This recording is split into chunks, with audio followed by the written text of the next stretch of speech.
Hello, everyone. Welcome back to the channel. My name is Brandon, and you are watching the M.O.N.Comics Big 5 Live, a monthly show where I somehow keep finding creators to bring onto this channel that are willing to give me their time. I think it's going on 2 years and a few months now, and it's just insane that there's a lot of comic book YouTubers out there, and some have been doing it for a long time, and some may have just gotten in the last year or so, but it's a fun thing, and this is the best part to me, because my whole shtick was living in the middle of nowhere and I had no one to talk comics with. And so getting on YouTube and making the long form videos, I found the secret big pleasure of getting to meet other creators and going on live streams. And from that and being on the first few live streams with like the immortal Biggie Shack, shout out to him, and TM will be on there, and Scotty Vaughn, and freaking Alan, the Comic Geek Collector Geek, all these people inviting me on. I was able to network and find people so that basically any Saturday night or any night at all, I can either listen to comics or talk comics with friends. And so I'm really grateful to have that outlet, because my wife's getting sick of hearing of it. But tonight I got 4 other great creators, and I didn't mean this at all, but you know, after I had asked them, the CBC Awards finalist list came out, and everyone on this panel is in some facet a finalist. So congrats to them. It's nice to be noticed, you know, like if win or lose, like you had enough people nominate your channel to like enjoy your content and care enough to take time, which is our most valuable commodity, and get down there and nominate your friend or somebody you really look up to and love watching and hear and talk comic books. That means a lot to us, to put a lot of time and passion into this. I got tonight, like I said, 4 great creators. I'm going to bring them out one by one. I got Matt, Heroes for Hire Comic Club. He was under the $4.99 tier. He's now over. He is a finalist for Best Informative Content and Best Entertaining Content in the under $4.99 tier. I've been on with a couple streams. I've watched his streams. How are you, Matt, dude? Congratulations. I'm doing good. You know, we have a similar story. I live in Kentucky, and there's not many people around here that are in the comics. So being on YouTube was like a great outlet for me to talk about comics. So, but I'm doing great. I appreciate you letting me be on the show. Dude, I appreciate you giving me your time. Like I said, time is the most valuable commodity. I'm getting out my list to write down all the books you share for stories and stuff so that I can go out and buy them. Next up, I got a gentleman I met just in the past, like, I don't know, maybe a year. I was watching dope stuff, especially his horror stuff. He's friends with Nate and all those guys, the FOMO squad. He is a finalist for the $500 to $999 tier, Best Entertaining Content and Most Engaging Host. You do entertain me, brother. Thank you. You do. You do. You tell it as it is, and I appreciate that. And I know your readers listen to you and watch you because of what you do, because I've had a couple of your viewers come and watch my videos, and they're into readability, and that's what it's all about for you, right? Yeah. You love reading the comics. Yep. All about reading. Reading's my favorite thing. I can do with bad art, but I can't do with a bad story. Damn right. How long you been reading for? I bet longer than any of us. Well, I started in 93. So my first book was well, actually 92. My first book was a Hulk 377. So then I got out and I got back in like everybody. You know, that's what we all do. I had to take some time off, and then you're like, oh, I need this in my life. Yeah. Next gentleman. Yeah, exactly. Next gentleman I got has been in this community longer than me. He's on the Council of Comics. They're nominated 1K to 2K tier, Best Comic Book Show with me. So congratulations on that, Cbizzle. Couchin and Slouchin with Cbizzle, Best Live Stream, Best Entertaining Content, and you for Favorite Community Artist too. Yes. Congratulations, dude. I appreciate it. I appreciate you for having me on here. Cliff's pissed right now. Cliff got word on Mad Spidey you were coming on, and I just it was the end. It was over. It was like, he was like, you haven't seen this long. I'm like, Cliff, you came on last year. Like I'm trying to like give everyone, like go through everyone, you know. And but Council of Comics, dude, how long you been doing that for? I've been with those guys for about going on 2 years now. I was by myself for the most part, and then Cliff invited me to their show, and I was a weekly guest for them for like 3 weeks in a row. And then just like a abandoned kitten, they adopted me. So I've been with them ever since. They're like, just stay on. Just stay on. We've got the bandwidth. You're here. You're here. Yeah. And you were talking to me before the show. How many comics you got? 11,616. Damn. Yeah. That's what I have. So I haven't scanned everything yet, but I maybe a little bit more than that. So my gosh. That's yeah. Like I said, I'll have space someday when the kids move out. My wife doesn't know yet, but one of the rooms is going to be mine again. But no, thank you for making time to come on, man. I appreciate it. Next one's a real OG, TM Nerdy, Travis. I met him through the Immortal Biggie Shack's channel. They welcomed me in with open arms to a Friday night poker game using comic book covers. And it was the coolest freaking game I'd ever seen. A bunch of grown men scrambling to find the comic book covers that they thought would be best picked by everyone. And so, yeah, you've been so nice to me since I entered the community. You've been doing this longer than me. You and Biggie are going for best spec, right? Yeah, we just dropped the video today. I saw a little bit of it, the Deadpool stuff. None of the books that we said are on any lists at all. They're just books, and I guarantee there is a book that I'll be showing tonight that I had on one of my previous lists that ended up going on to like a top 10 list and stuff. So I was like, I got there a little bit before you. Just not to toot my own horn, but just calling it out. And how long have you been doing YouTube for? Since like 2018, 2019 and stuff. But I'm mostly like chatting with the comic community was like one of the only shows I really did, and then between the lines a little bit. I usually help out other people's channels, like just by jumping on there, helping them out, do stuff with them and that. And right now you can usually catch me over on Biggie Shack's channel for the most part. So I think he's a fun dude. He's a good guy. All right, let's just say hi to the chat. Quick Dope was jumping in there. I got Richard Westfall, who's in everyone's chat. Empress Comics, what's up, Matt? How you doing, buddy? Happy Saturday. Heroes for Hire jumping in the chat. Oh, there he is. What's up, Biggie? How you doing, man? Comic Collector Coach. Good evening, Doug. Ben Compton. What's going on, man? Hope you've been well. Benny. Hi, Ben's a lot of chats. Jab's Expensive Paper. What's up, Jay? How you doing, man? Love his channel. He puts out fun stuff. Lettuce Comics. One of the hosts of the CBC Awards. Hope is not taking his shirt off yet. We didn't make any rules. There's no White Claws here. No one's getting rowdy. Rlcomics and Art. Thank you for stopping in. There's another great community artist. His stuff is amazing. When I watched him on In Between the Lines, I was like, holy crap, he's really freaking good. Yeah. Michael. Yeah, you should check out his IG. He's posting a lot of great posts on his IG just by drawings that he's drawing on a daily. So yeah. Yes. Did you hear that, chat? Arts and Comic on IG. Go. Michael. Oh, JSS, I owe you a formal apology. I've been watching the rewind of you on Only Slabs. I didn't get to see it live because I've had a lot of family stuff going on. But good job so far, man. Representing. Great guy. Hall, yeah. The other host, the salt to Hagen's pepper for the CBC Awards. Sal, the Comics Codec channel, also nominated for Most Engaging Host, and then the Comics Codec, the Codex Comic Station got a lot of nods. Very knowledgeable dudes. Eric from SideQuest. Jesus, you guys don't have anything better to do tonight, huh? Chris Parker. One of shows up, we all show up. I hope Sublime was awesome in Canandaigua last night. I would have loved to have seen that show.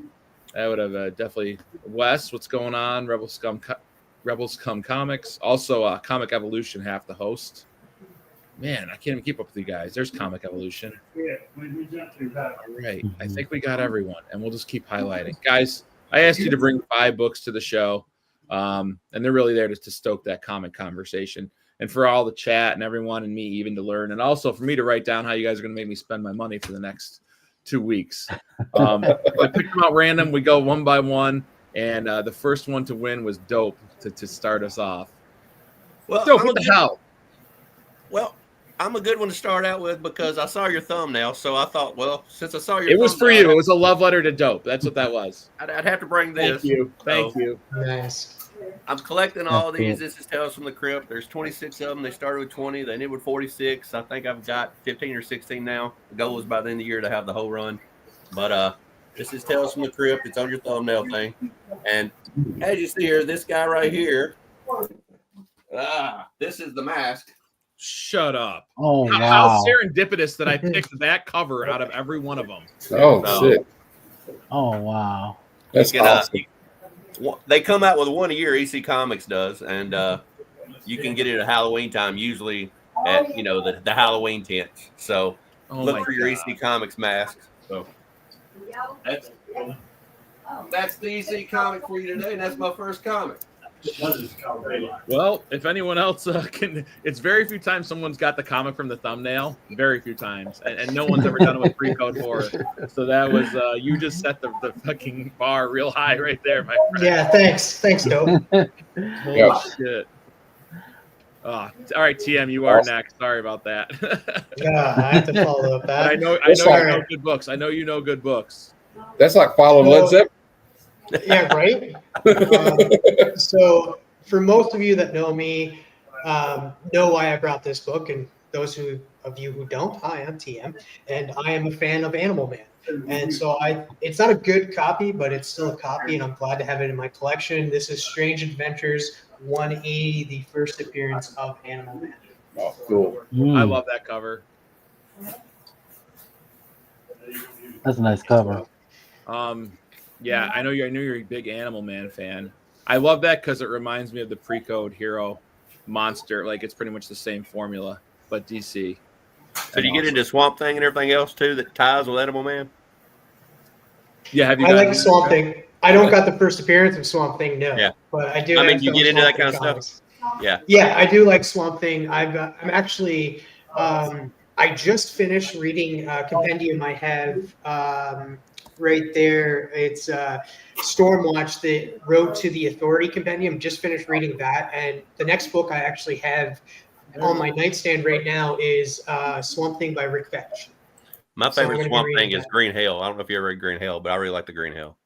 The Green Hell by Jeff Lemire. Yeah, that was really good. They brought back, if you go back and read Animal Man by Jeff Lemire, that's where his daughter really shines. That's why I wondered if Maxine Baker.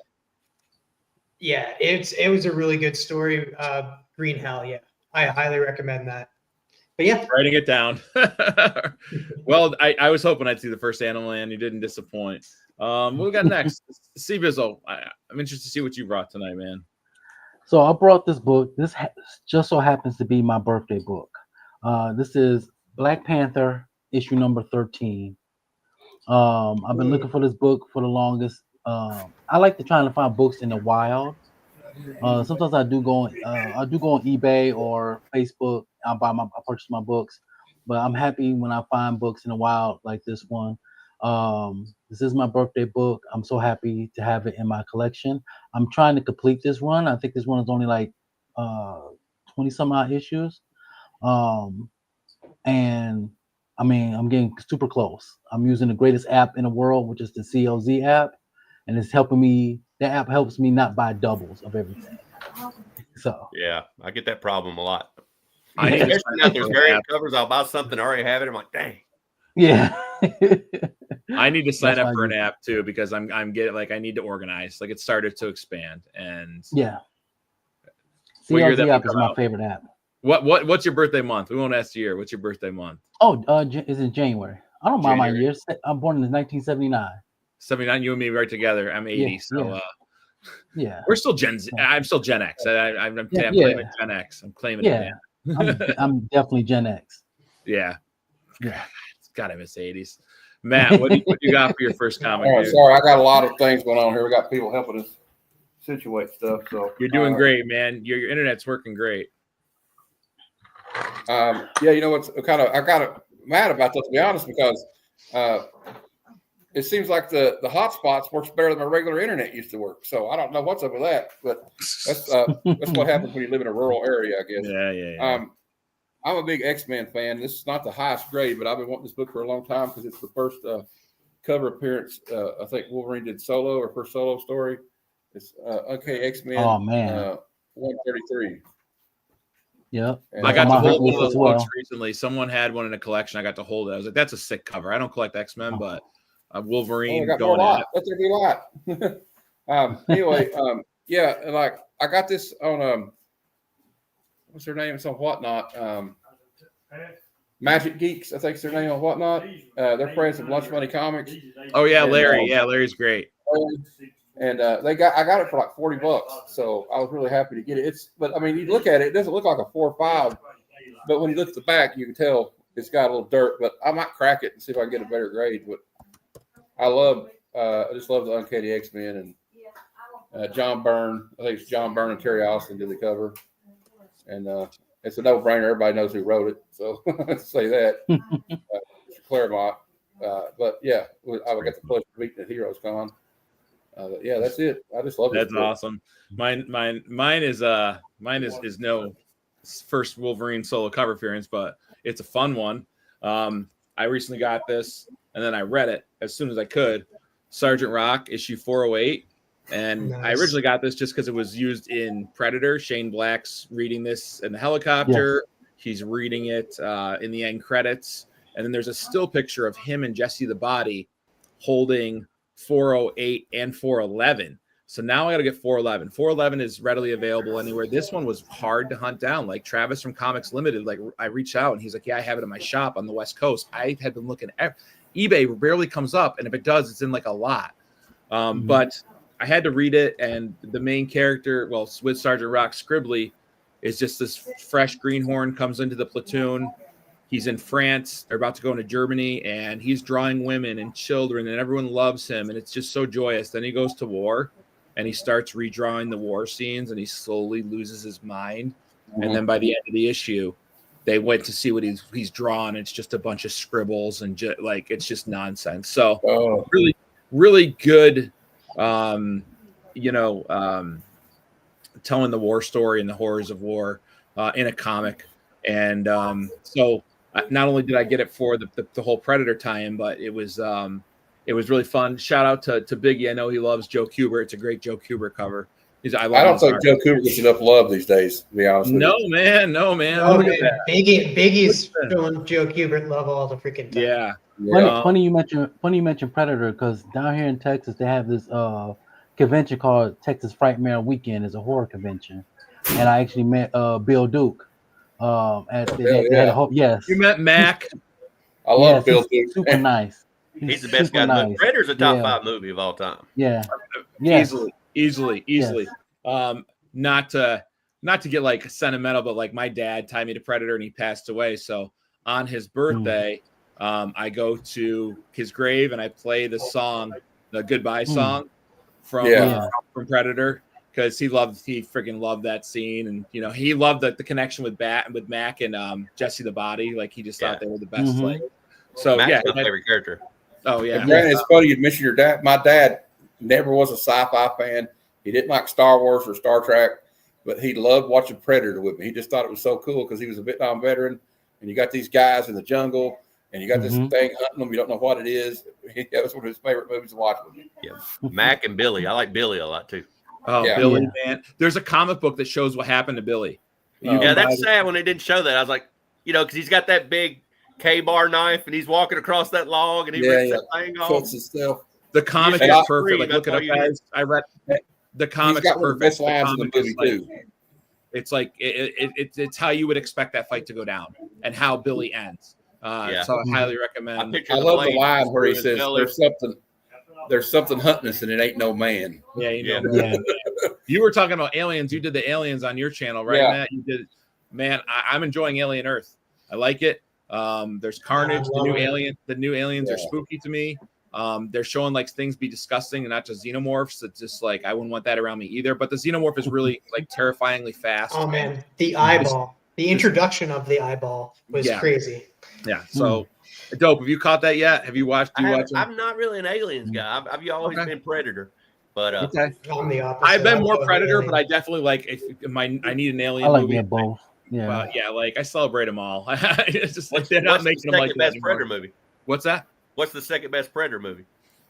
I mean, because I saw it in theaters with my dad, I am biased and say Predator 2, even though I don't think it's the best quality. Yeah, I think it's the worst. I know. I figured that. I do love Predators. I love when they were dropped on the on the game. Predators. I thought that was that's fine. one with Topher Grace, right? Yeah, we got a waste of a great Predator with Wolf and AVP Requiem because the movie was so damn dark you couldn't see a thing the whole time. But Wolf was a badass Predator. I like Predators. I did enjoy Prey because it took us to a different time, which told us they could also go to feudal Japan if they want. Like, give us that. They did it in the Killer of Killers, but like a whole movie, I could take a whole movie on feudal Japan fighting predators that are like sign me up. So. Jeez, I want one where you got the Predator hunting like a Mac V. Saw Green Beret unit in Vietnam. That was what I would like to see.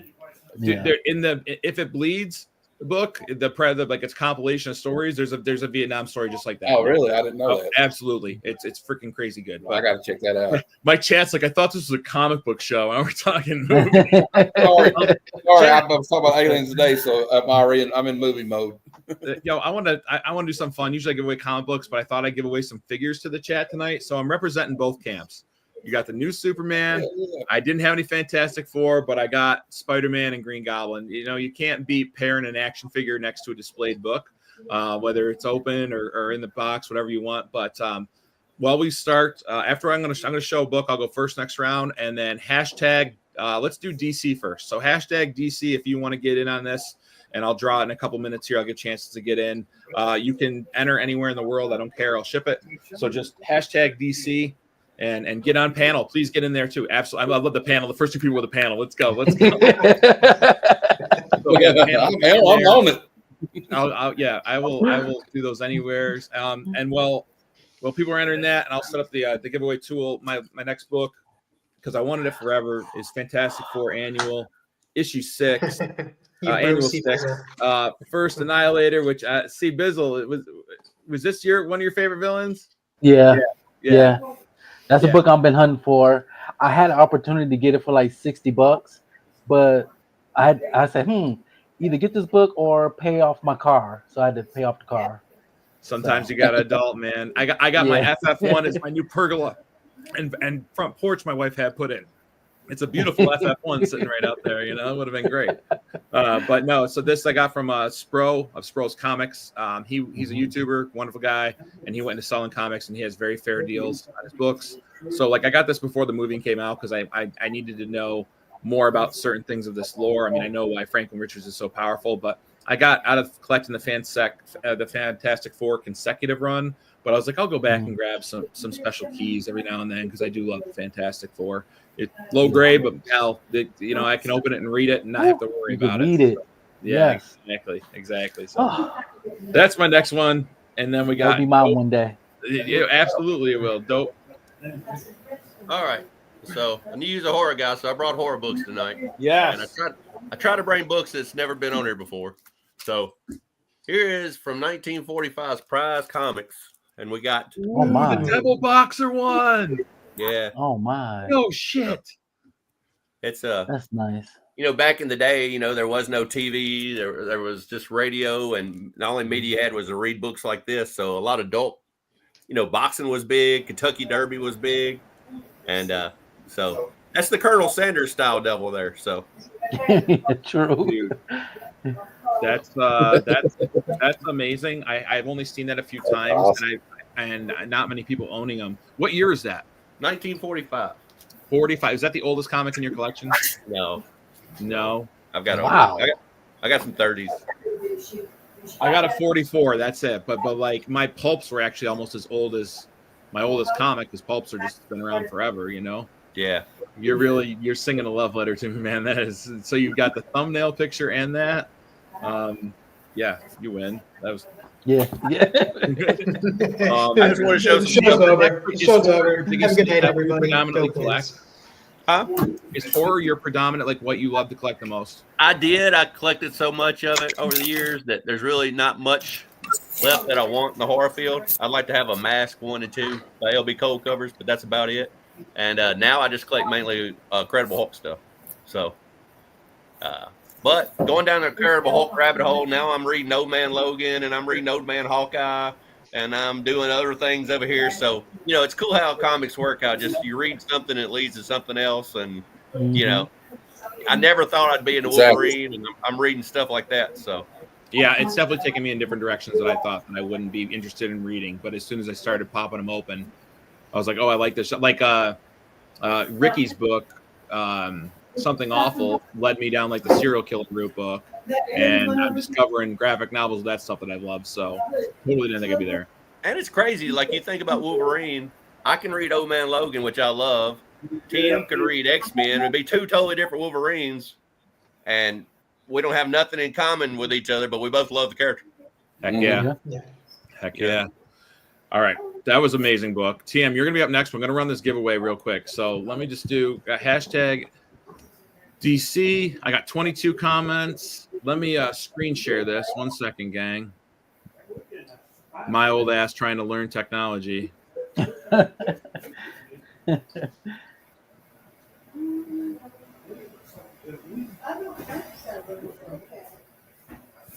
One sec. Here we go, gang. Got it? We're looking good.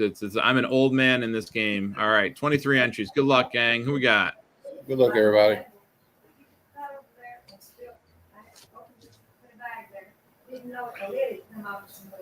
Hey. The panel's got to win one. You know what's funny?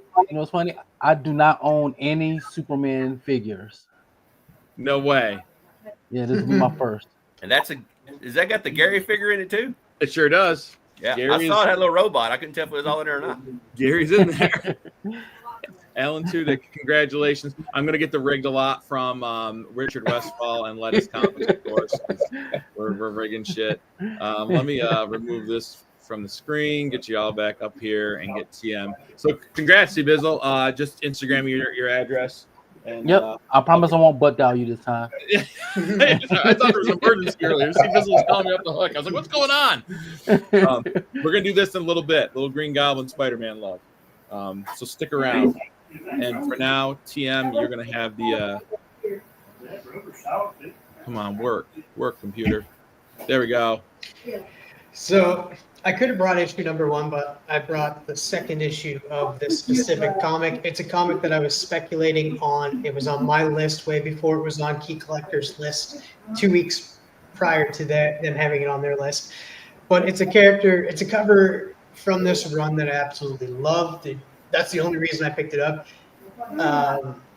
Having a character's first appearance in it as well helps, and it's a good character as well. So Mr. Miracle issue number 2, nice clean copy. I love and that. It's the first appearance of Granny Goodness. Heck yeah. The king. So I fell in love with Mr. Miracle actually from Tom King, and which makes me want to go back and read the original from Jack Kirby as well. Yeah, that has a way of doing that. So That's I read my favorite Plastic Mr. Miracle Man. cover. I love Plastic Man, and then I read the old stuff. I didn't like it as good as I did the Plastic Man no more, though. Yeah. Well, that's a really good. He's one of my favorite characters too, TM. I really like it. There was an episode of Justice League Unlimited where they go to like Apocalypse with the Flash to go rescue Oberon, and that's when I really started getting interested in his books. And then Tom King came out with that series. Well, yeah, and the funny thing is, how I got to know the character a little bit more too wasn't in like I ended up reading Tom King's run because this character was mentioned in a Sandman book as Scott Free, and then it kind of like it just in the dreams, right? So I was like, oh, okay, I want to know more about this character. Saw that Tom King had a trade, ended up getting the trade, and yeah, fell in love with the character and this is by far one of my favorite covers. I do have issue 1 thanks to Son of Crom. I also have issue 6, which is the first female Furies, but I love this cover. This cover just is there. How is he going to get out of this? And then you got Granny Goodness at the bottom there. Terrifying. That's my favorite Mr. Miracle cover by far. Yeah. Well done, TM. So yeah, Well number 2 for my number 2 pick. I love it. All right, Cbizzle.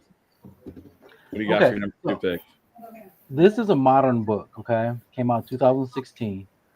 One thing about me, I love comic books that have white background. I'm a sucker for those. But I really love this book. Funny enough that I won that figure. I picked Superman number 1. Now, the reason why I picked this book is Peter Tomasi's writing of this when Superman had his kid. This book came out in August of 2016. I had my son December of 2016. And when this book came out, I really felt, close to this book because I said, oh, Superman got his son, and I want to read more stories about that because I'm about to have a son. So that's why I really, really love this book. How old is your son now? He'll be 9 in December. He into comics at all? You taking a free No. No. I got a 50-50 chance with my girls. he's into Hot Wheels. He has Not a bad over thing to be 800 into. He has over 800 Hot Wheels. Not a bad man. Oh. I remember getting remember when like Matchbox cars and they came in the actual like Yes. Matchbox. I'm that old. If I was good that week, I got to go to the store and pick one out. So That's that's what I do with my son. I was like, hey, you had a good week in school. By the time he gets home, sitting on the desk is a Hot Wheel waiting for him. I used to love the carrying cases where it had the trays in there and you could put all your Hot Wheels in there. Yeah. yes, the carrying trays were hot. Yeah. Yeah. That's a great book, man. And so you started reading that before you had your son? Yeah, I got it. Like I say, it came out in 2016, and I started reading it. That's why I have a little like disdain from Michael Bendis, because he aged up John Kent. And I also do have the first appearance of John Kent as well behind me. But yeah, when Michael Bendis edged him up, I was pretty upset about it because I love the fact that he was a kid, he was growing. I wanted to see him grow into that age, and Michael Bendis took that away from me. So we beefing right now. Time to write him a letter. Yeah, right. Yeah. Man, what you got for the second round, bud? It's one of the first ones I bought. Like one of the first slabs I bought when I was getting back into collecting. I'd really never had any graded comics, and I'm a big Frank Miller fan, so I got this Batman 404. It's the beginning of the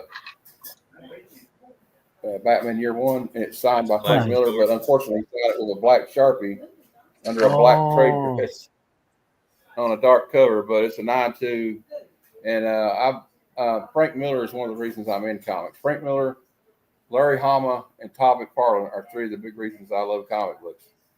So I thought it was signed by Frank. I don't know if I'll ever get a chance to meet him in person, but at least I got him to sign it.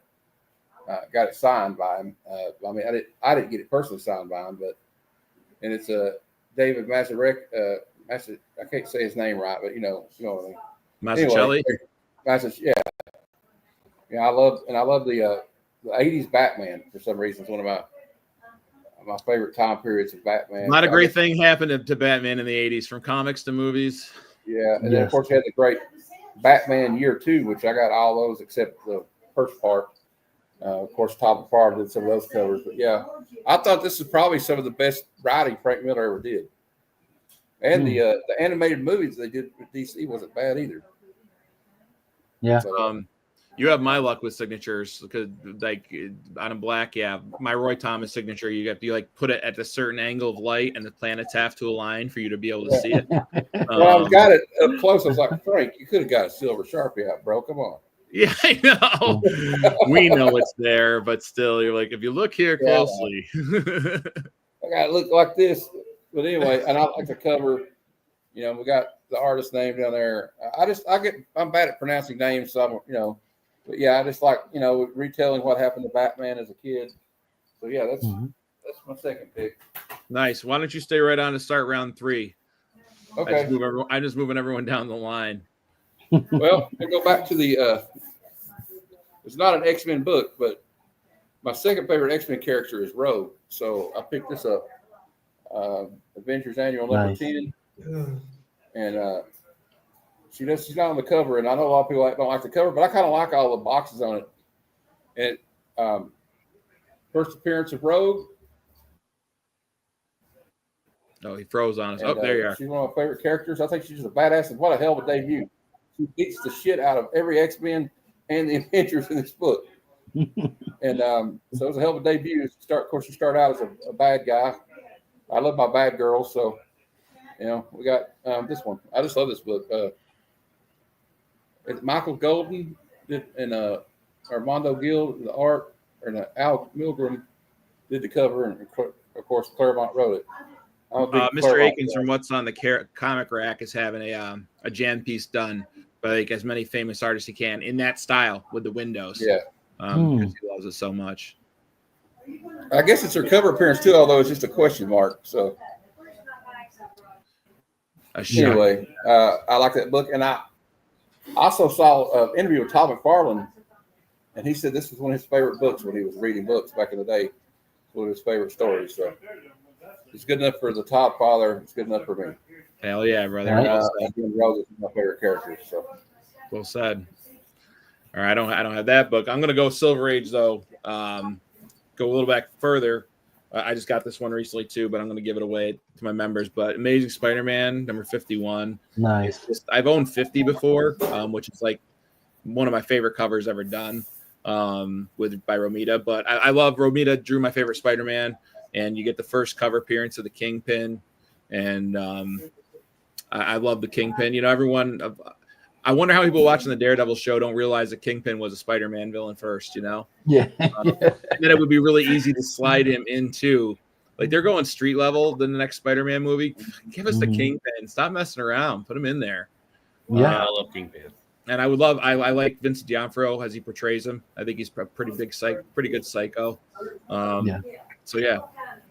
Got that as an antique show with another book. It was a better deal, but was happy. I never get to hunt in the wild. You know, an antique show comes once a year, and I get to go look. And they had that guy actually had Silver Age Spider-Man. I went back a couple days later, and he was like, "Yeah, I sold every last bit of it to a Canadian. Some Canadian came down and brought." Probably Travis. Look at him smiling up there. He bought like all the earlier stuff was roached, like 50, like from 50s on was pretty good.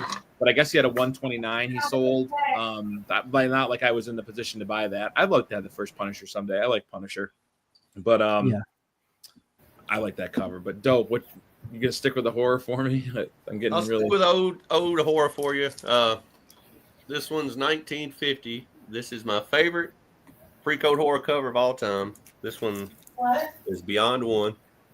It's this one's a pedigree from the Krypton D copy. This copy here is one of the biggest pedigrees there was, and 1,500 comics got stolen out of it, and they found them a few years later, and this was one of them, and they made it the D copy. So that's what that means. So that was in a collection, a pedigree collection.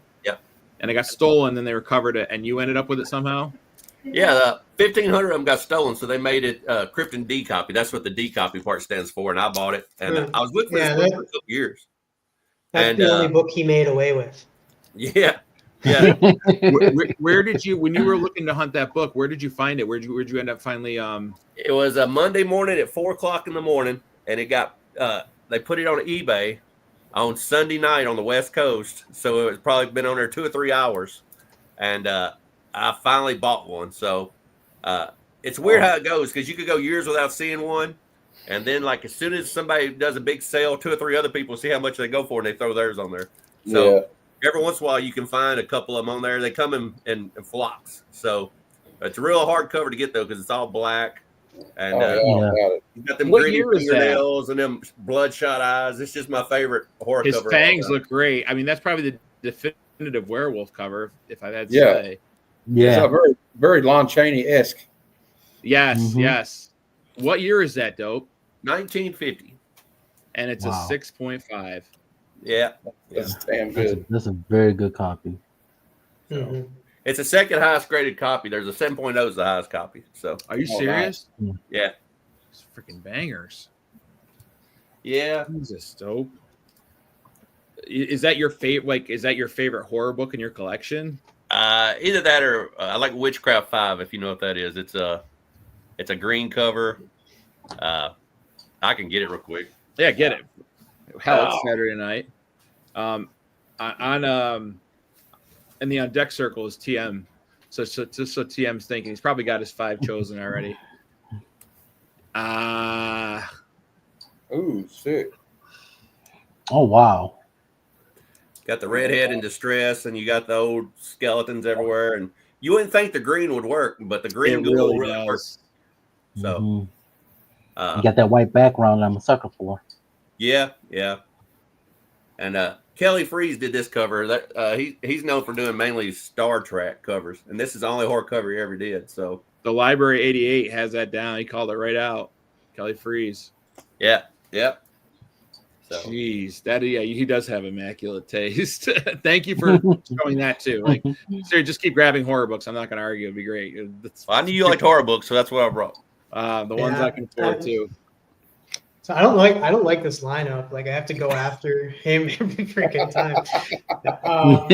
Your books are important, damn it, Travis. I like your book, Travis. I'm a reader. I like anything from 50 cent stuff. I don't care how much it costs. I get excited about indie comics. I get excited about modern comics, old comics.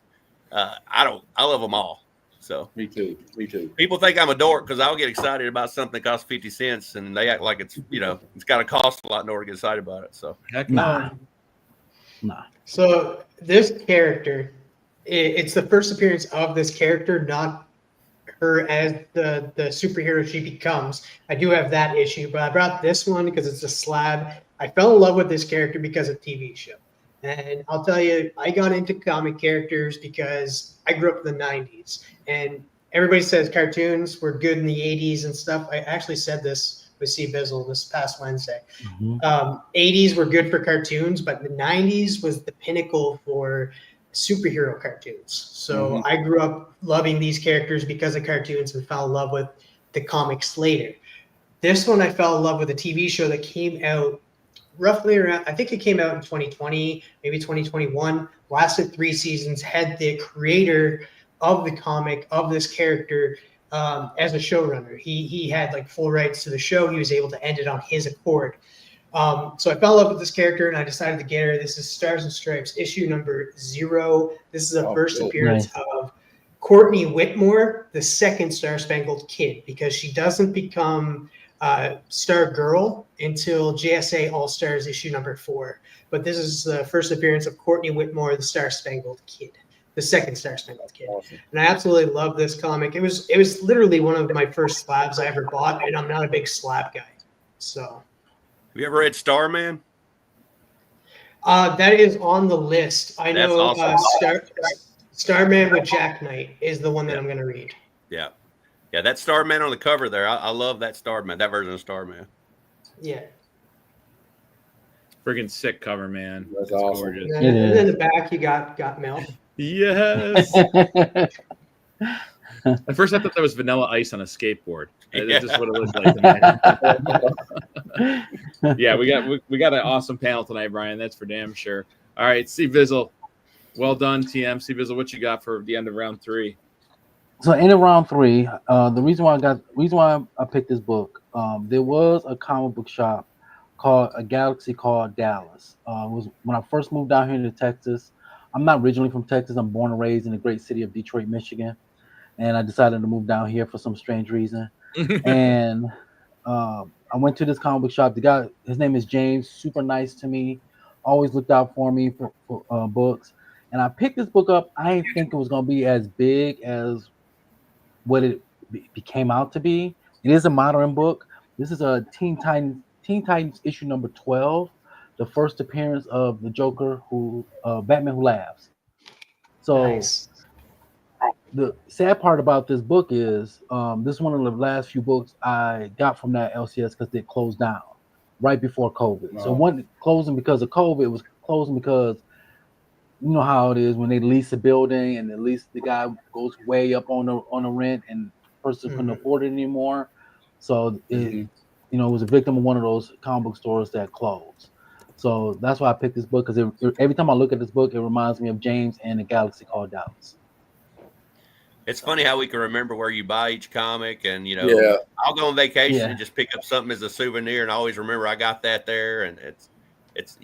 I can't remember to get my wife some milk on the way home, but I'll remember where I got a comic book from 1988. My wife, we were on vacation like a month ago. My wife's like, "Are you Googling comic book stores in the area?" And I'm like, "Yeah, I do that all the time. I'm on vacation, right? And I get a little something too. I drag everyone's ass out here." I was doing that at Heroes. I was doing that at Heroes Con, and my mom was like, "Why are you Googling comic shops? You're going to a comic convention." I'm like, "It's form of habit." There's some I do it deals all there the time. Yes, sir. All right, so want to start us on round 4 too? Cbizzle, want to start us? Yes. Go right again. So I got a slab here. I was super happy that I got this slab. I still have it raw. I even have the variant hip hop cover of this. This book is my favorite cover of all time.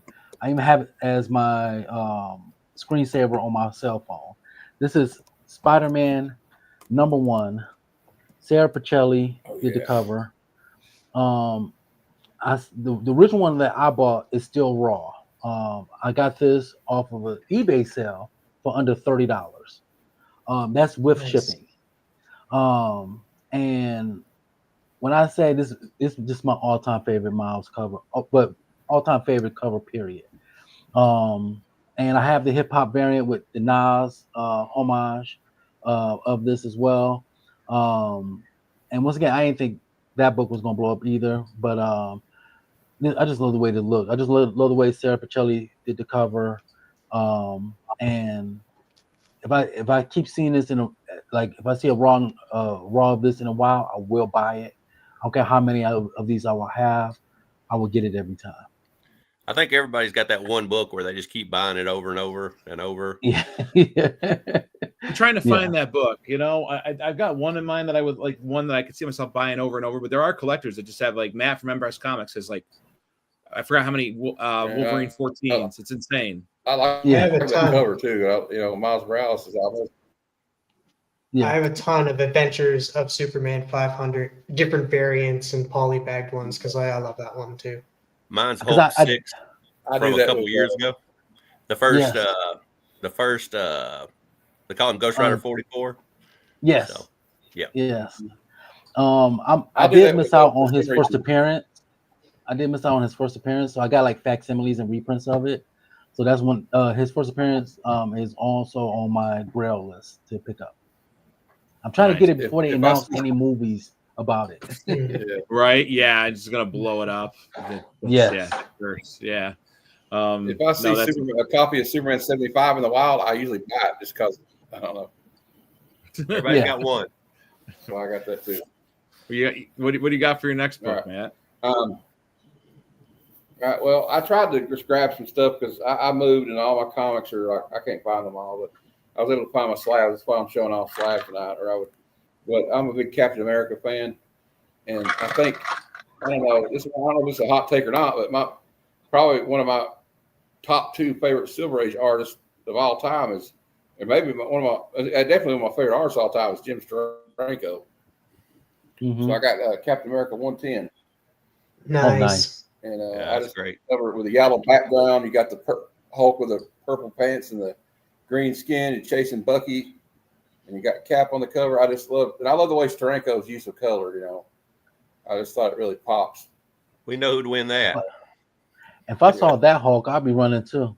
Yeah, he looks like he looks like me when I don't have coffee in the morning. Same. But yeah, I think it's an iconic Captain America cover, and yeah, exactly, library, and I don't know. I don't have anything bad to say about it. It's the first appearance of Madam Hydra. So, I mean, Bucky looks golden age there to me. It looks just like someone implanted a golden age character into it. It seems like to me that Hulk. I think it was Rick Jones at that time too, right? I think that was Rick Jones. Was Bucky in that one? I'm not sure unless it was a flashback. And you know, Rick Jones started with Hulk, so he might be in trouble. Yep. Yeah. He's like, "Where are you going, Cutie Jones?" And it's crazy. It seems like to me, Hulk and Kingpin are the two that's you could see like one guy draw them and they draw him 9 feet tall, 800 pounds, and the next guy draws them and he's 6 foot tall, 450 pounds. You never know what you're gonna get with them. Yeah, bingo. But yeah, I've been wanting that book for a while, and I actually got a good deal on it. It was on mycomicshop.com, and I just jumped on it because I don't know, I just love it. But I don't know, it's probably my favorite Captain America book I own right now. No, Steranko's, you can't go wrong. I found some good deals. I like my comic shop too. I go there all the time. I love it. Biggie said it might be the first Silver Bucky too, Silver Age Bucky. I don't know Hulk or Cap enough for that. All right, it might be. It doesn't say, but it might be. I know that he did that in the Avengers. Didn't Bucky Rick Jones dressed like Bucky, and Cap's like, "Oh my God, what are you doing?" Kind of like made Cap feel a certain kind of way about it because he felt responsible for what happened to Bucky. But yeah, you know, if you can't tell from the hat, my old background, I used to have the shield behind me too. I remember. Are you gonna resume that to all its glory? Yes. It's just my room's a mess right now. They just have this stuff piled in there. You just moved, dude. I get it. Looks like we're at a rummage sale or something. Did you like the new Captain America movie? Yeah, did you like the new Cap movie? I liked it, but it had its flaws. We'll just say that. I'm just trying to be nice, but I felt like all the hype they did for Red Hulk, and then he ducks behind a podium to transform, was kind of a ripoff. But I mean, I felt like you had time to reshoot this movie. Why didn't you just have a cool transformation scene? But I mean, I get what they were trying to do, but I personally like Sam Wilson's Captain America. I was there for it when it happened. I actually have the first cover appearance of him as Captain America, and the first time he was Captain America. And thanks to a lot of these great people in this community, I now have the first appearance of Sam Wilson.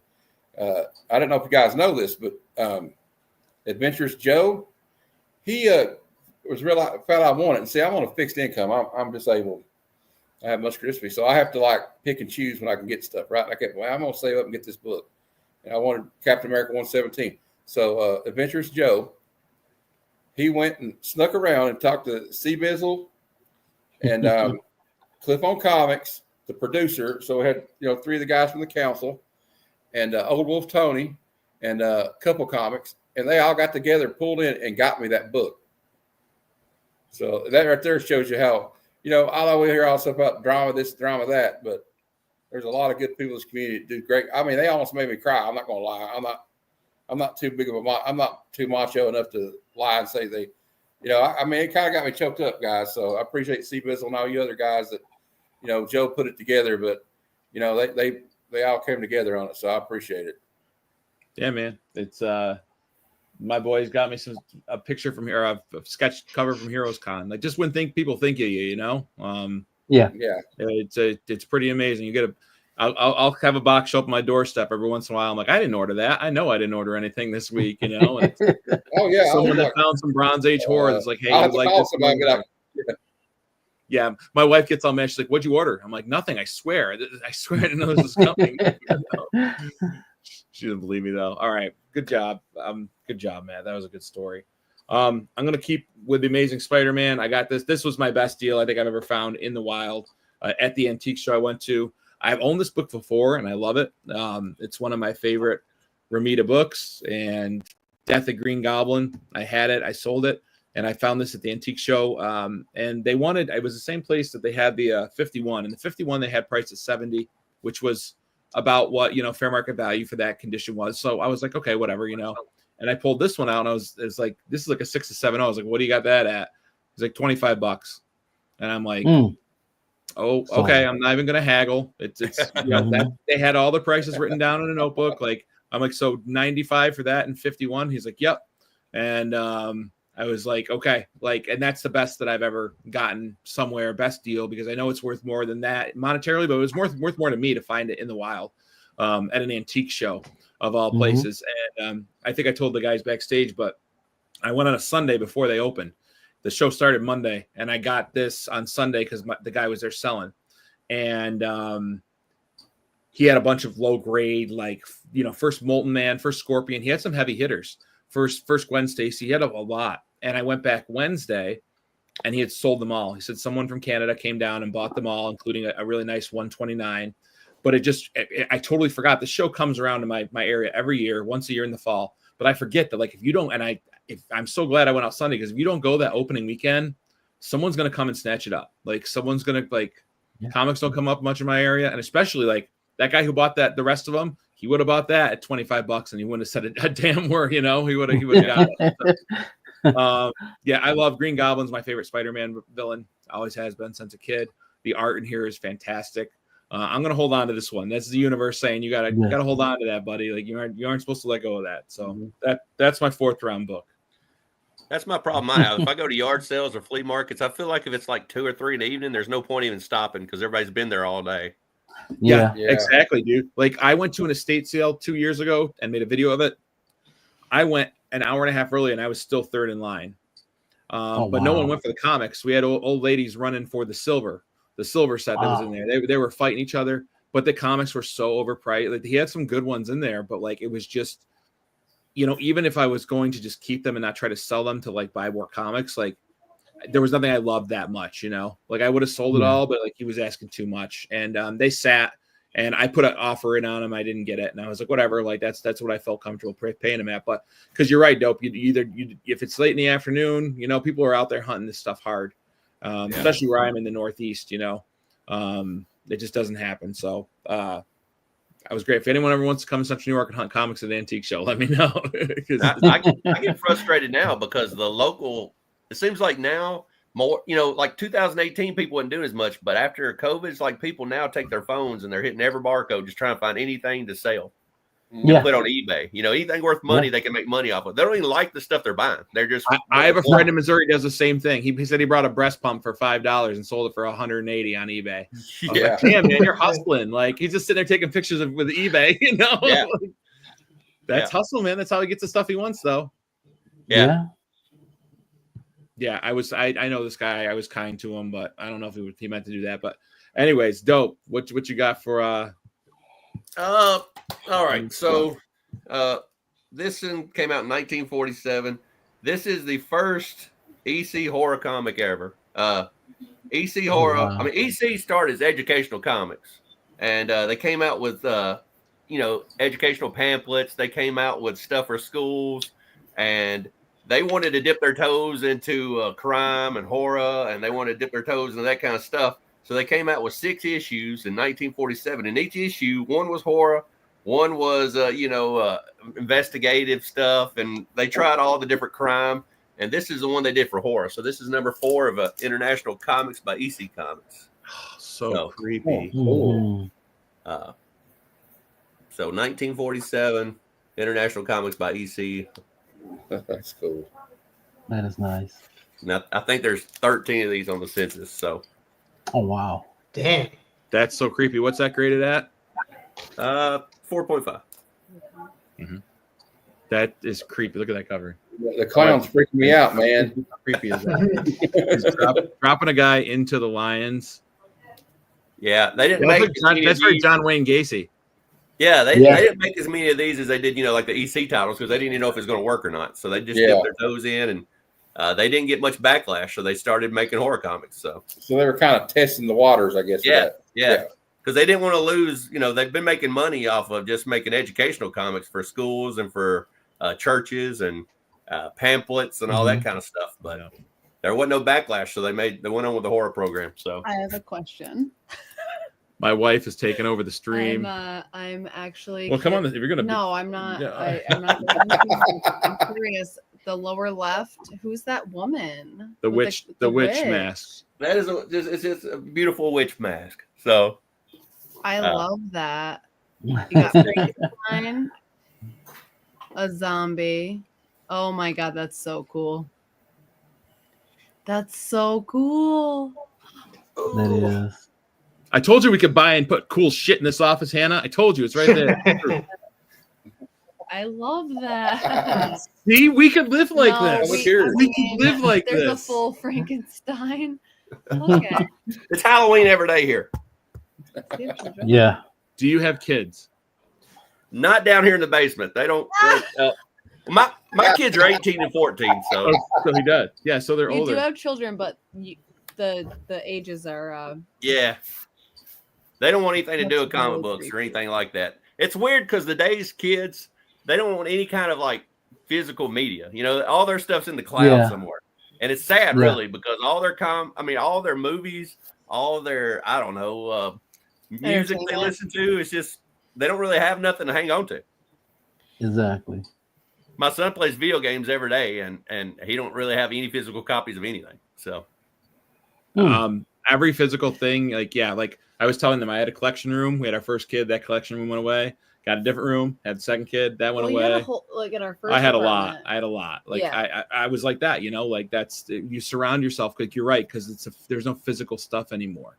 Yeah. And but you show them enough. You show them what they need to know, and you read comics to them. Oh, my kids? Yeah. Oh, yeah. I mean, they'll probably be collecting. My daughter's already lining stuff up on her shelf like it's a collection, because she sees what I do.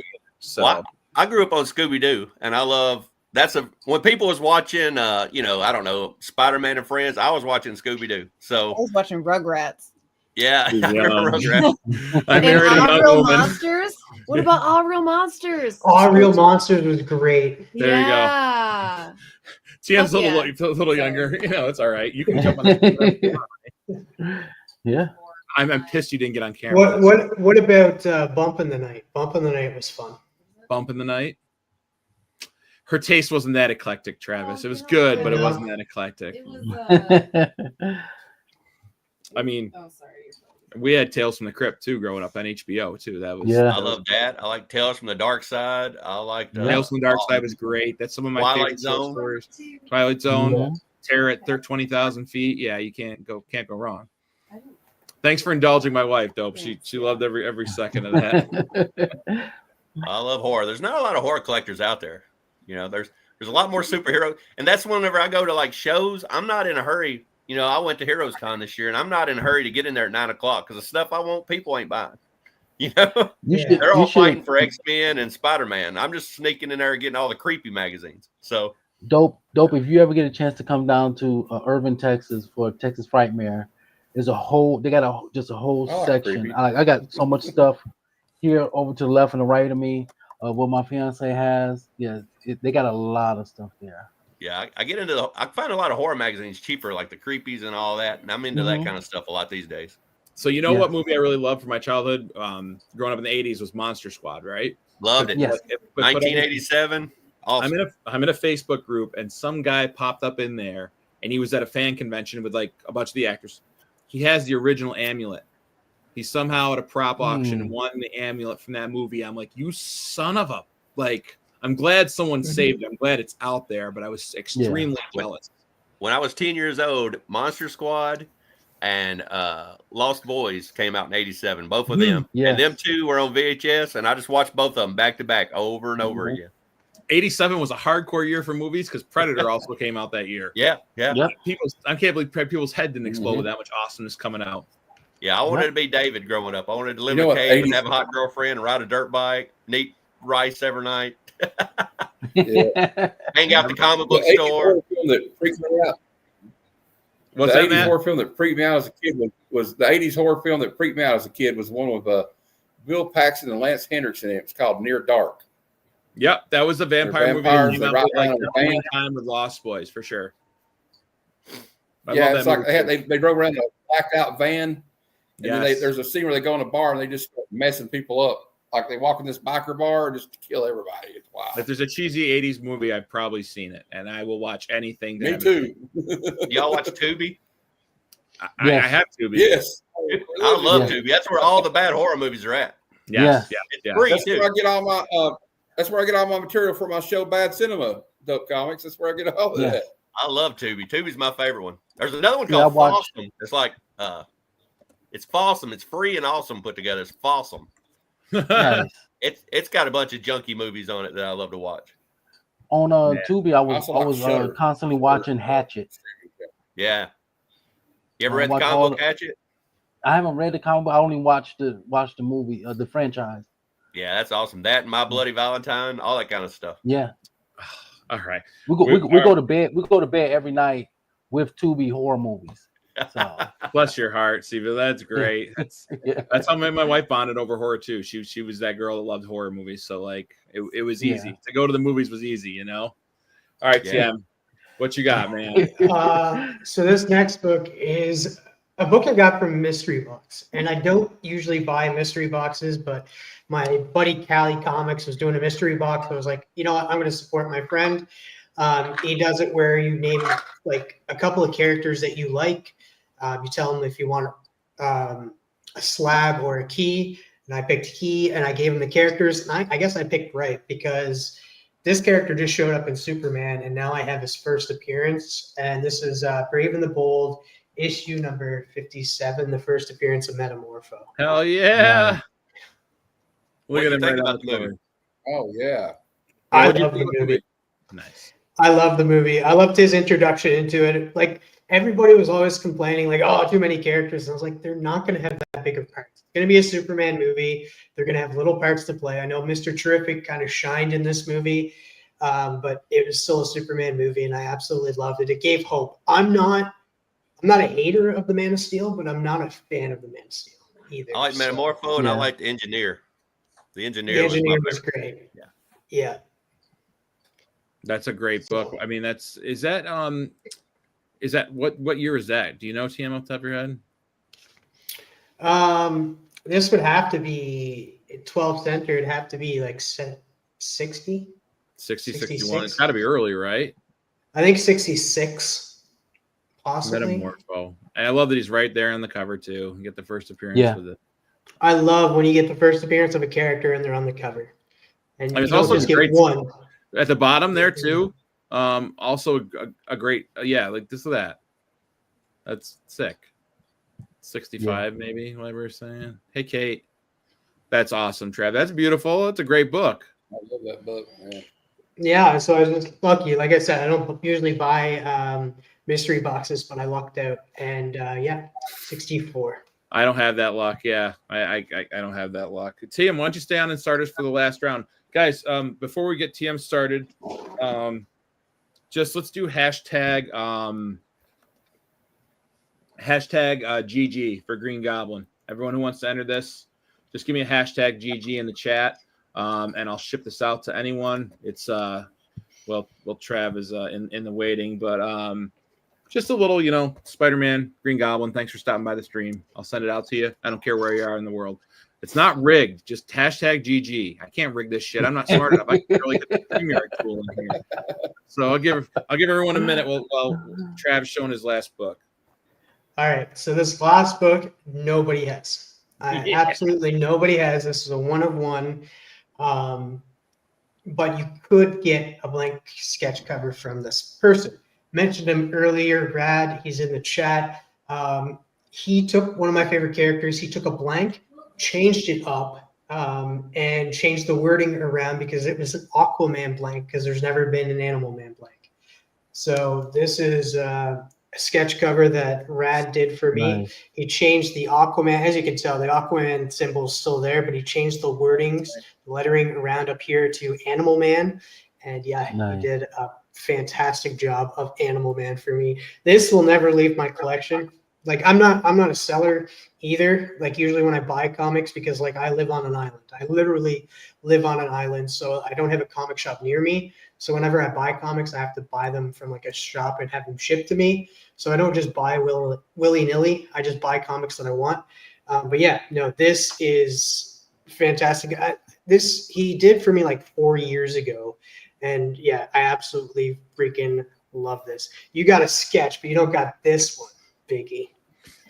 Nobody has this exact image. Sketch covers are really starting to like be my like. If I was going to go to more cons, I would probably get more sketch cover. They're just so unique and personal to you. Look how good he's such a freaking good artist, dude. Mm-hmm. Put that up real close. Yeah, look at the detail. Yeah, that's awesome, man. That's just sick. That's just dope as hell. Even better when you type Aquaman. So yeah, I got the jacket. Yeah, I just, as you can tell, like I love me some Animal Man. Got this, and like up above here, I got the figure from Todd McFarlane, just up in the corner there. Mm-hmm. Oh yeah. So yeah, I absolutely love Animal Man. One of my favorite characters, and I highly recommend everybody go read Grant Morrison's Animal Man and then Jeff Lemire's Animal Man, because I guarantee you he's going to be in the DCU. James Gunn has stated that he loves Animal Man, so he's coming. He's going to be coming. I'm on it. But yeah. I'm reading now. Well done, Trav. That was a good one. That's awesome. All right, Cbizzle. Final round. Okay. Matt mentioned this book earlier that me and a few guys at the Council Comics helped him get, which was Captain America 117, which is on my grail list.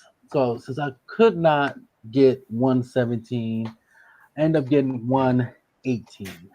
Hell yeah. At one particular time, I think last year or the year before, I went on a very big second appearance phase.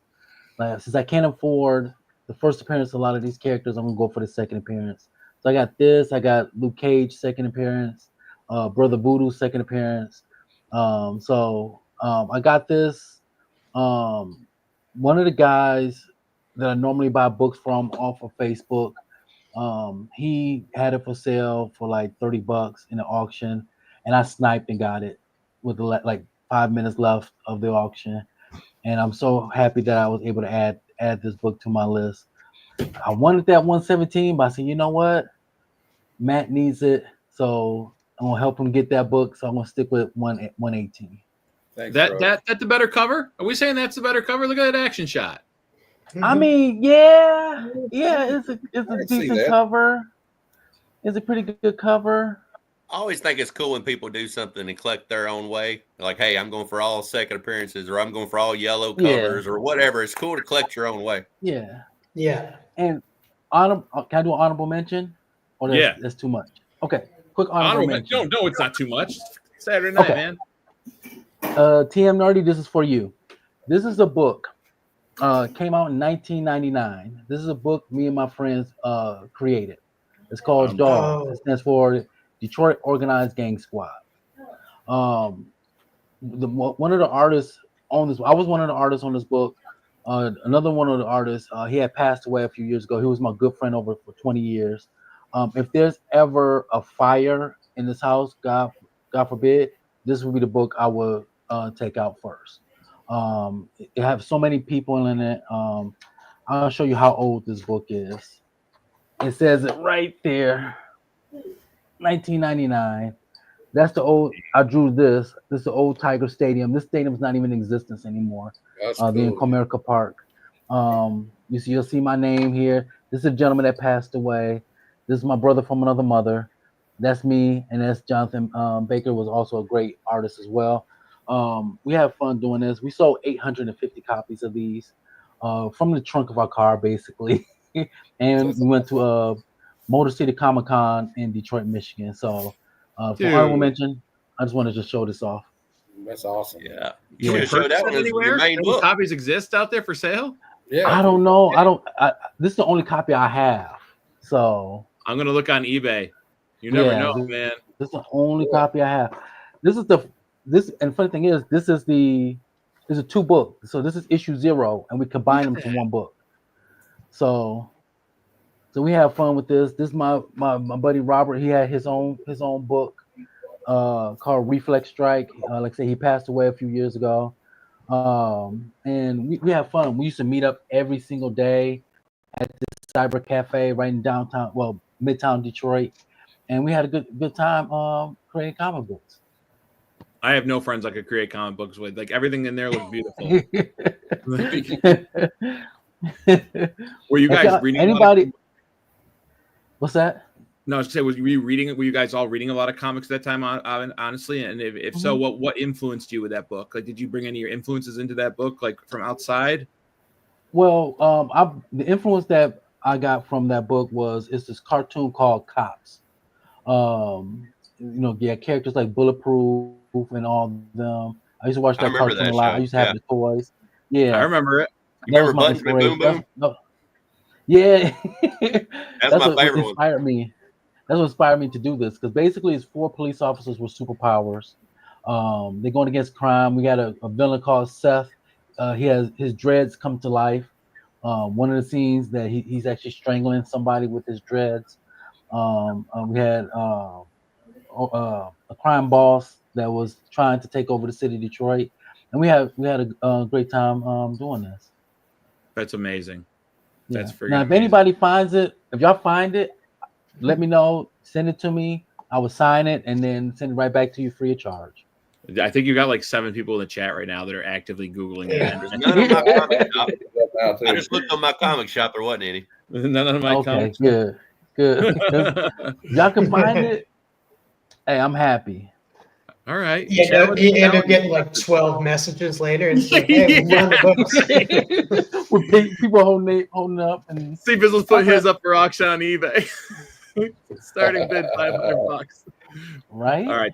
That was beautiful. Your honorable mentions are always welcome. We keep it loose here. Matt, what you got for your final?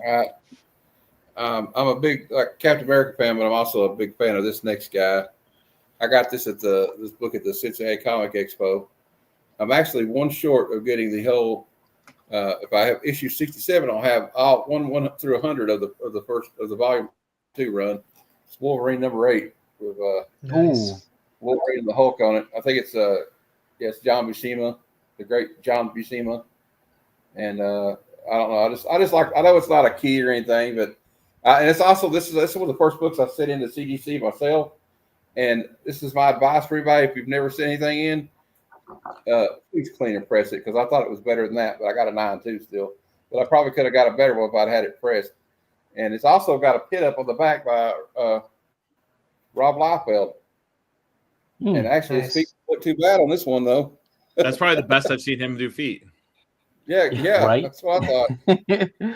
But like all the early issues, I don't know if it was 1 through 10, but they have like a pin up on the back. I think McFarlane did the one for 6. And but yeah, I just like that cover too. He got them there in their tuxedos. And I've always loved that cover. Yeah, it's one of my favorite Wolverine covers of all time. Probably one of my favorite. I think it was from 1980. Yeah, one of my favorite covers of the 80s. When did that book come out, Matt? And it's surprising. I think it's just. I think his internet's getting on him. 19. It came out. It came out June 6th, in June of '89. Okay, there you go. Okay. Can you hear me? Yep, you're back now. You're good. It came out in June of 1989.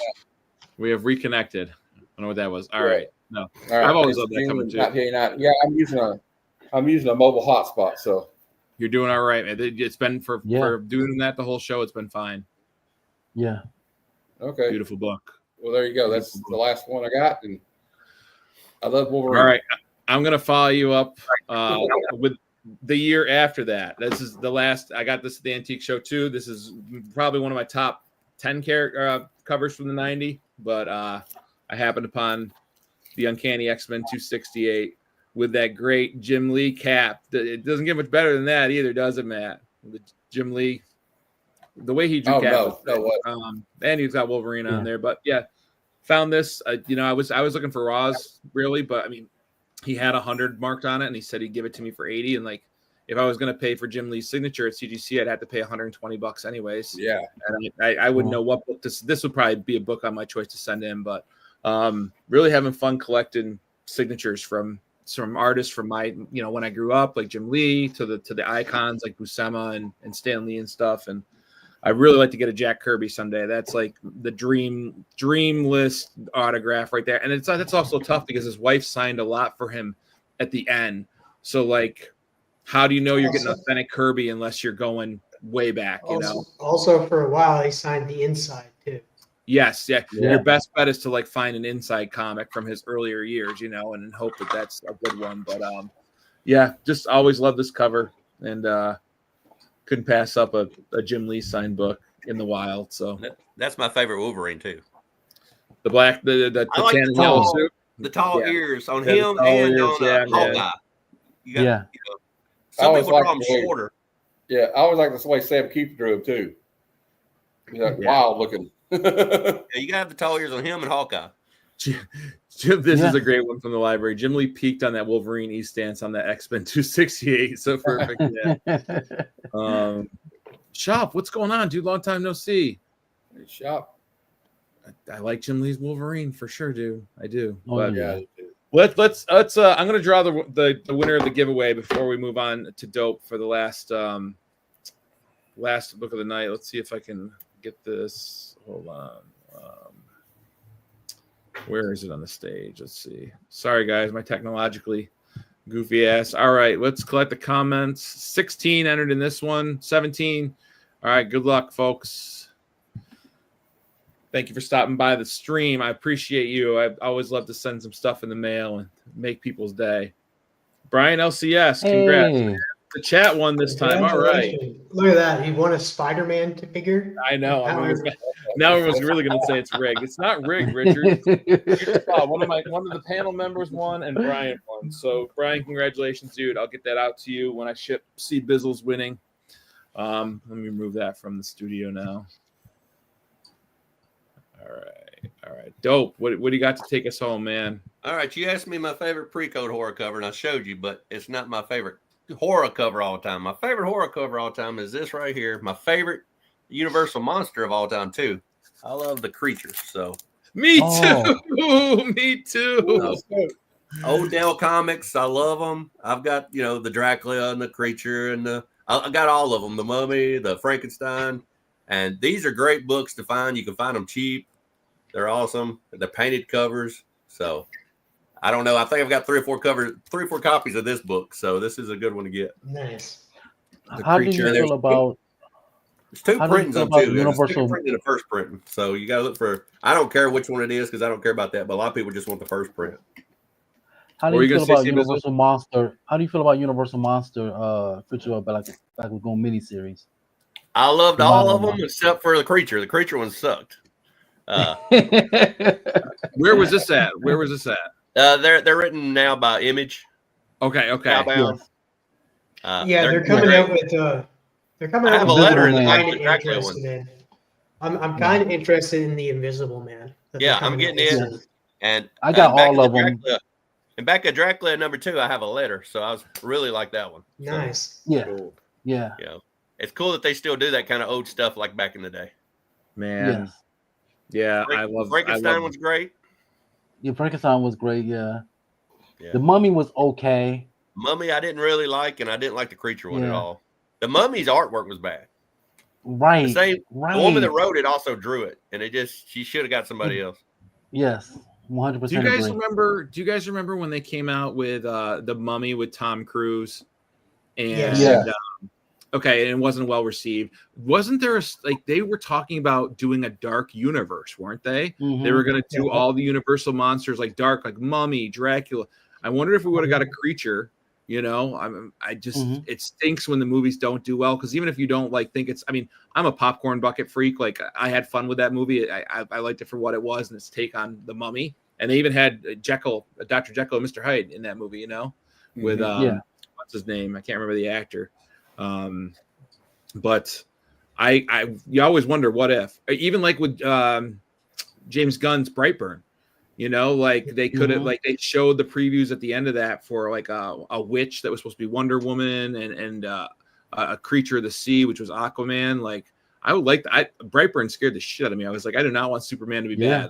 That's in 1987, I was 10 years old, and we were talking about Monster Squad a while ago, and what a bummer letdown it was that the fat kid with the shotgun. So quick he died. So quick. I know. And that was some of the best creature makeup too. His gills were out. And he looked terrifying.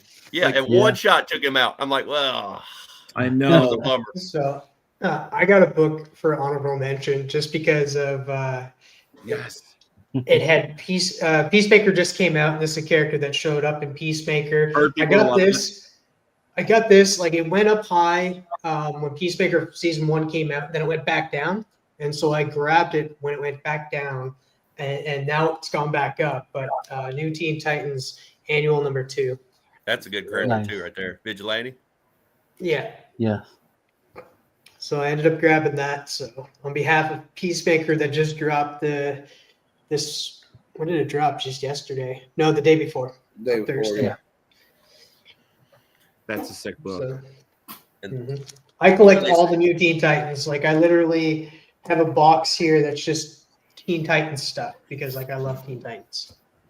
That's freaking sick. They say every 30 years, things come back around. So 30 years from now, all these kids are going to love Peacemaker. So yeah. Hope they like the Universal monsters too, because we need the that's carried on through Halloween costumes and stuff. But no movies like the Monster Squad really brought those creatures back to popularity. Now, really.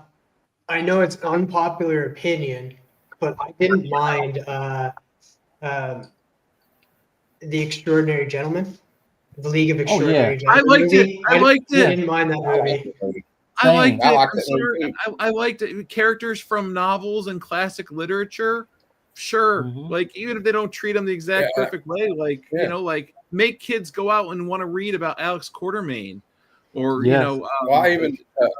Dorian Gray. Captain Nemo. Captain Nemo. Yeah. Well, And when I was a that kid, Stuart Hanson was awesome as Dorian Gray, by the way. I thought he was really He good was. as Yeah. Dorian Gray. when I was a kid, I used to watch Goonies all the time. And Yes. the end of Goonies, whenever you had One Eye Willie on there, I wanted him to come Yeah. alive, and he didn't. I was like, well, if Goonies would have been a little bit scarier, I'd have loved it. And then they came out with Monster Squad, and I said, well, that's perfect. That's yeah.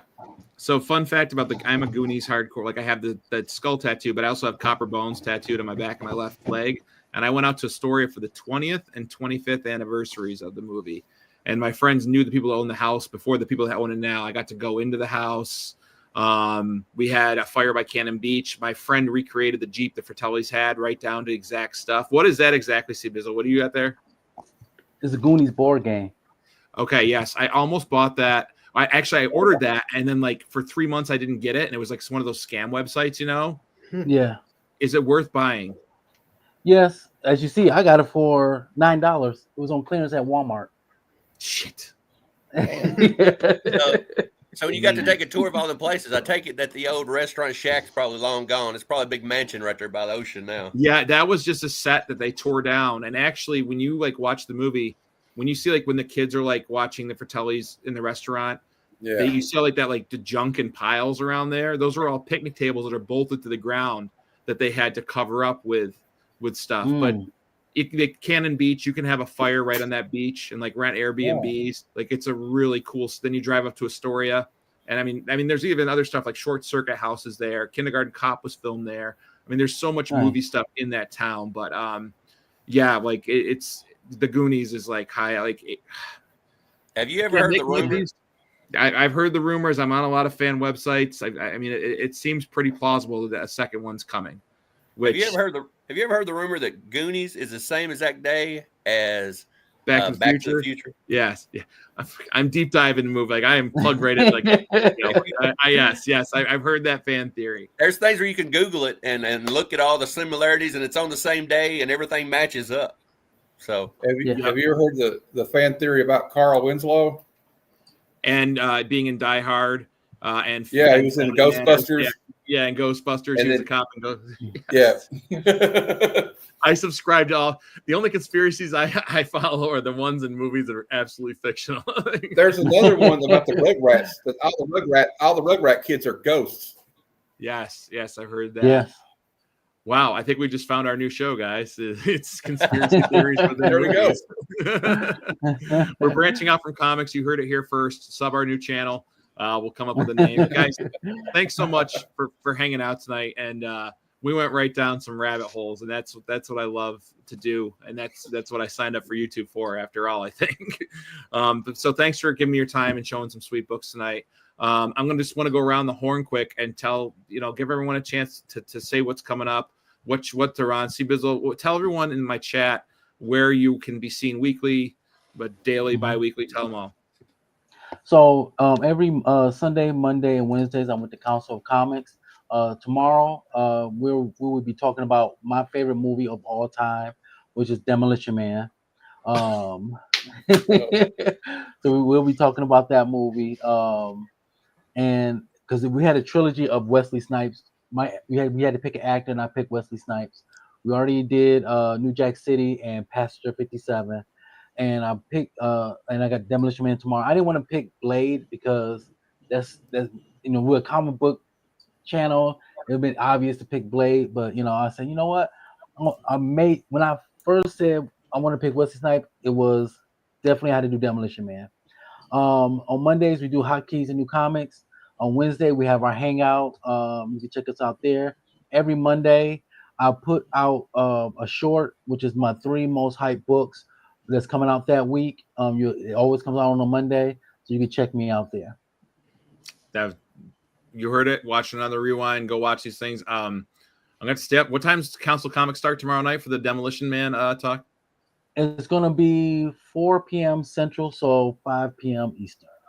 All right, I'll see if I can join it. It's tough with the kids wanting dinner at that time, but I'm going to see if I can join it. There's always a rewatch too. Yeah. All right, Matt, what do you got coming up on the Heroes for Hire Comic Club, dude? Oh, gosh, so much. I do too much, I think. Tomorrow at 6 p.m. Eastern, the Sunday Super Show Extravaganza. We do new comic book day previews. the trending books of the week, you know, from Key Collector, like the Hot 10, the Trending 20. I have my picks for variant covers of the week. And talk about the new key issues coming out. Although I think Key Collector app's a little free and loose with the term key issue, but we always do that. We take single panels from old comic books and like we call it out of context panels. You know, there's a lot of Archie panels on that list usually because Archie and Jimmy and Superman's pal Jimmy Olsen, a lot of those can be taken extremely out of context. And Lois Lane and Superman's girlfriend Lois Lane. Some of those guys know what they're doing. Yeah, Monday at 12:30 Eastern, I have a show I do called Bad Cinema, and we're going to be reviewing this movie called Evil Toons, starring David Carradine. It's got like a cartoon demon in it, and a live action movie. And then Tuesday at 8 p.m., I have a show called Comic Conversations, and I interview somebody else from the community. TM Nerdy will be coming up in a few weeks. But this week it's going to be Metarog. I think you all know Metarog. He's been around this community a long time. He's a really great guy. And Thursday, my Good Cinema show is at 12:30 p.m. Eastern on Thursday. And in honor of the late great Terrence Stamp, we'll be reviewing Superman 2. Kneel before Zod, son of Kneel Jor-El. before Zod. Yeah. So I got a lot of irons in the fire, as they say. And I'll do a hangout show Thursday nights at 7. So if anybody wants to drop by, just let me know. I'll drop you the link. I'm going to come bug you then. Thanks for the invite. Take that as an invite. Trav, what do you got coming up? I know you're always on with Biggie, but what you got coming up? I had chat with the comic community this past Wednesday. I'm getting it up to 100. I had guests lined up for a year and a half when I went on hiatus and left for a little bit, deal with some stuff. So I'm getting those guests back. And Cbizzle was actually my guest this past Wednesday. And then I am now dropping top 10 covers that Comic Collector Geeks doing. So I dropped one today over on my channel. So go check that out. And then wherever else I'm at, I'm usually over on Bleecker Street Comics channel for Church, where we do go over the top 10 and top 20. And that I do agree that they are very, very lenient on what they call a key. Yes. Yeah. And then Tuesdays, sometimes I'm over on Darth's channel for the Alien Talk, Alien Earth Talk, because that's been a fantastic show. Wednesday, this upcoming Wednesday, over on the Mortal Biggie Shack's channel, we will have we'll be reviewing Donatello #1. So like from the original series and that with Kevin Eastman and Peter Laird. Nice, so that's going to be fun. I haven't read it yet. So, and then Collector Club, there's no Collector Club this week, but in 2 weeks, I will be going up against 22 Comics. So come check that out. And then, yeah, we do the top 5 commandments over on Biggie's channel. We just dropped one today. So keep a lookout. Go check that one out and keep a lookout for others that we might drop on Biggie's channel. But yeah, you can catch me like pretty much everywhere. Just hang out. That's awesome. Thank you for being one of the nicest members of the community when I came in here. I truly appreciate that. Kindness goes a long way, and you've always shown me nothing but kindness. So thank you. No matter what channel it's been on, Biggie's, yours. I can't wait to see you face off against 22. All that guy does is laugh. You get him laughing, you got him. Like, there's no stopping him once he's laughing. But thank you, Travis. I appreciate you. Dope. What you got coming up? Well, today I dropped my Hulk collection 2025, and every weekend I'm off every Friday, Saturday, and Sunday, so I do hunt videos. And then on Tuesdays I do FOMO Squad with the rest of the guys at 7:00 Central on Nate's channel. So that's about all I do. You guys are taking over. You guys, it's just so awesome to see so many streams going. I mean, I can lay in bed and like hit subscriptions, and all your guys' streams will pop up, and I'm like, geez, keep up. Yeah, no, thanks for coming on the show, Dope. My wife is like, you might have successfully let me get some horror stuff in here. I think that we're gonna make some big progress.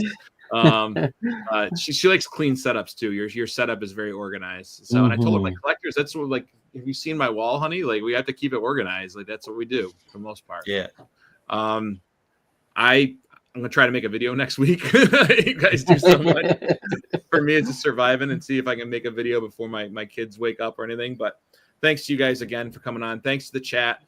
Chat, if you aren't aware or if you haven't yet, or you don't even know, cbcawards.org, go check out all these creators, because it's not really about the voting and winning and all that stuff. It's about finding all these other great channels. And this is what the awards give a chance to do, is to find people you may not have even known about before that you're going to resonate with.